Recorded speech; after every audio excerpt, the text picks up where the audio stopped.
മിശിഹായിൽ ഏറ്റവും വാത്സല്യമുള്ള മാതാപിതാക്കന്മാരെ, പ്രിയമുള്ള സഹോദരീ സഹോദരന്മാരെ, എല്ലാ വിശ്വാസ സമൂഹത്തിനും കടന്നു വരുന്ന തിരുനാളിന്റെ എല്ലാവിധ നന്മകളും ആശംസകളും ആദ്യമേ നേരുകയാണ്. എല്ലാവരുടെയും സാന്നിധ്യമുണ്ടാകണം.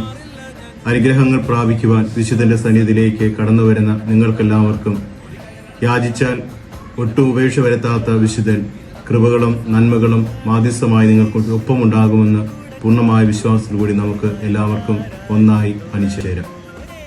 ഒരു നേരം കുരിശങ്ങാടി താഴെലടിഞ്ഞും വഴിപാടായി പൊന്നിൻ നമ്പും തന്നോളാമേ.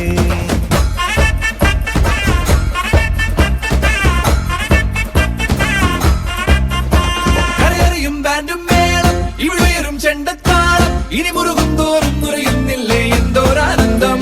ചുടുചൂടൻ പൂരം പോലെ പെരുപെരുന്നാളല്ലേ പോലെ ഇനി അതിലെ ഒഴുകും സ്നേഹം കണ്ടോരാ. പ്രത്യാശയുടെ കവാടം തുറക്കപ്പെട്ടു. 2025 ജൂബിലി വർഷം.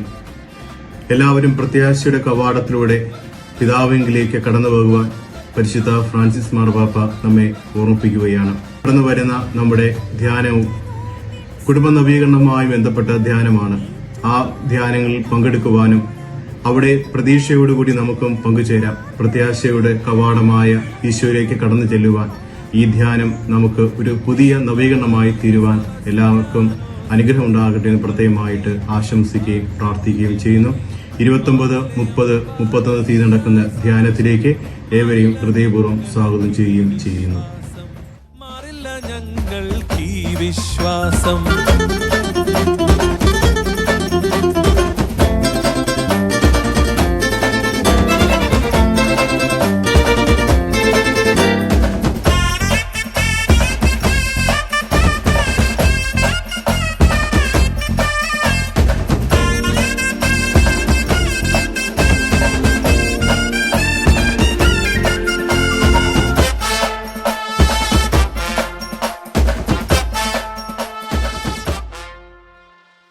വെളുത്തച്ഛന്റെ സന്നിധിയിൽ നമുക്ക് ഒരിക്കലും മറക്കാനാവാത്ത നമ്മുടെ തിരുനാൾ പ്രദക്ഷിണങ്ങൾ, അമ്പ് നേർച്ച, അടിമ സമർപ്പണം.